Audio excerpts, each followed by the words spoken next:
rero tumaze gushyiraho iryo buye ry'ifatizo dusubire hari inyuma turebe ayo masezerano. Imana ikintu yabwiye Aburahamu ngo uko niko byabaye ku murongo wa 15 w'igice cya 5 cy'Abaheburayo, kuko Aburahamu amaze kwihangana yahawe ibyo yasezeranijwe. Abantu barahira ubaruta no mu mpaka zabo zose, indahiro niyo izirangiza, kuko iba ikomeje amagambo. Nicyo cyatumye Imana ishatse kurushaho kugaragariza abaragwa ibyasezeranijwe, uko imigambi yayo idakuka yongeraho indahiro. Bivuze iki? Bivuze ko Imana nayo ubwayo yitaye ko abana bayo abaragwa babandi abakristu, murimo murabyumva, kuko umwanditsi yageze hepfo ku murongo wa 14 ngo nicyo cyatumye Imana ishatse kurushaho kugaragariza abaragwa, wabibonye, ivuye kuri Aburahamu ibishyize mu bwinshi. Aho rero niho tuziramo, turi abaragwa b'ibyasezeranijwe. Mu Bagalatiya 3 niko bavuze 29. Niba muri abakristu muri urubyaro rwa Aburahamu kandi muri abaragwa b'ibyasezeranijwe. Imana yari ishatse kugaragariza abo ngabo ko imigambi yayo idakuka yongeraho indahiro. Murabyumva? Imana kugira ngo tube 100% assured yuko ibyo Imana yasezeranije ko umuntu wizeye Kristo ahabwa ubugingo buhoraho, Mwuka w'Imana azakamubamo, kandi ngo twishime ibyishimo byinshi ngo kuko tumwizera tutaramubona, niko Petero yanditse. Kera najyaga ndwara n'icyo kintu ibintu najya mbona ni iki ni ibiki, ariko nkumva ndabyizera, narahindutse, namye nekereza ibintu gutya, bundi kuri uruhande ndabibona ko ubuzima bwabaye upside down, bwaricuritse rwose. Ibintu nabonaga ko bifite agaciro nabonye ko ari umwanda byose, icyubahiro, kuvuga umuryango wanjye ngo wazamutse, ngo sinzi ibintu, ngo mu ishuri bavuze ko ndi umuhanga, niyo nabo umuhanga nifuza ko nawe ubimbwira, utuntu twose kuvuga ngo uriya muntu ni umukozi w'Imana bidasanzwe, byose nkabona nama ziranoki mu mutima, nta buryarya ndi jyenyine, ku buryo rwose umuntu mba namurakariye najya nkavuga ariko ubundi nduwuhe, ubundi kuki niyumva ko hari ukundi ukuntu umuntu yakabaye amfata ama icyubahiro kamema amagaciro. Nyine nashingiye ko hari umuntu uhari. Ibyo kugira ngo uwo mutima uwuhabwe regeneration, kugira ngo umuntu ahabwe Mwuka Wera mubemo, kugira ngo umuntu ahabarweho gukiranuka binyuze mu kwizera, kugira ngo umuntu nakabuza amenye ko azajya mu ijuru, kuko bivuga ko byose ari package Imana ihereza abo yatoranyije abizera Kristo bakabarwaho abo. Imana kugira ngo ibyo bintu ababyizeye babe assured hejuru yo kuba yabahaye Mwuka Wera, irahira indahiro. Mwumva icyo yabikoreraga. Ntabwo Imana ihimana ngo banyizere cyangwa babireke, oya. Nicyo cyatumye Imana ku murongo wa 17 ishatse kurushaho kugaragariza abaragwa. Urumva ikigamije? Imana ifite urukundo ruteye ubwoba.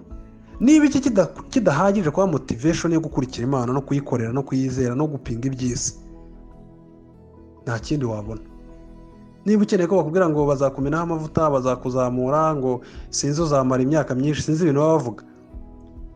Abana b'Imana Paul ngo niyo mpamvu nifuza kwimurwa ngo mve muri iyi si.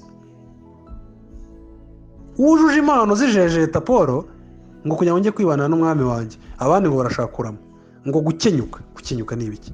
Ni gute Imana iri sovereign? Imana uvuga ngo mbere yuko mbaho yari izi uko nzabaho iminsi yanjye yose, yanditse mu gitabo cyayo, nk'uko Yobu yabivuze, Mwuka Wera amuvugiramo.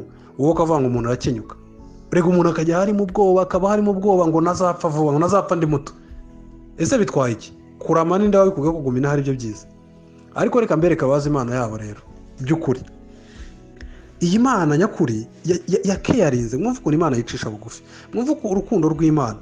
Si ukuduha ubugingo buhoraho gusa, ahubwo iranashaka hejuru y'ubugingo buhoraho kuduha ngo kutugaragariza 10 ngo nicyo cyatumye Imana ishatse kurushaho kugaragariza abaragwa ibyasererejwe, uko imigambi yayo idakuka yongeraho indahiro. Imana hejuru y'izo promise zose yatanze yongeraho indahiro.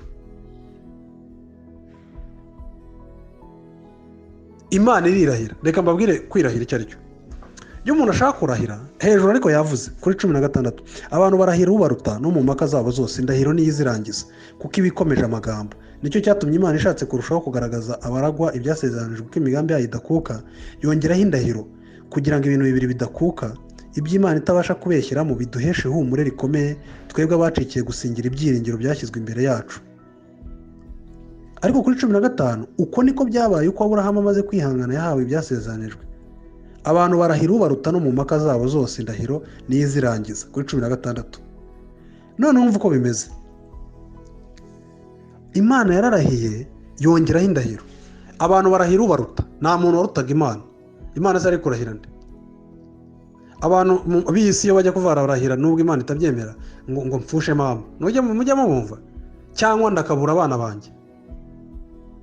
Nuvuga ngo afata ikintu gifite agaciro kiremereye akavuga aya magambo nkubwiye ninyarengaho. Murabyumva? Nzatakaza iki ngiki. Sizi nawe mubyumva uburemere bw'ikintu. Niki ndahira ivuze. Ndakunda mama cyane ku buryo kugira ngo mupfushe nawe urabyumva ko ugiye kwizera ibyo nkubwiye. Sinapfusha mama ndamukunda. Cyangwa bari batenda kabura inka kuko ari nyine bino by'abantu benshi umusaza bajya kubita ngo ka worship kuramya inka nyine bakaziha agaciro bidashoboye nyine akayikura muri kategori y'indi mitungo.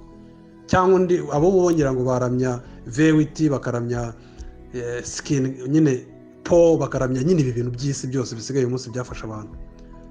Ariko Imana igize ngo yerekane yemeza ingo kugira ngo imitima y'abaragwa y'abandi abakristo bandi bakomoka kuri Aburahamu irenzaho indahiro. Si ukubaha ibyasezanijwe gusa ahubwo ishyiraho n'indahiro.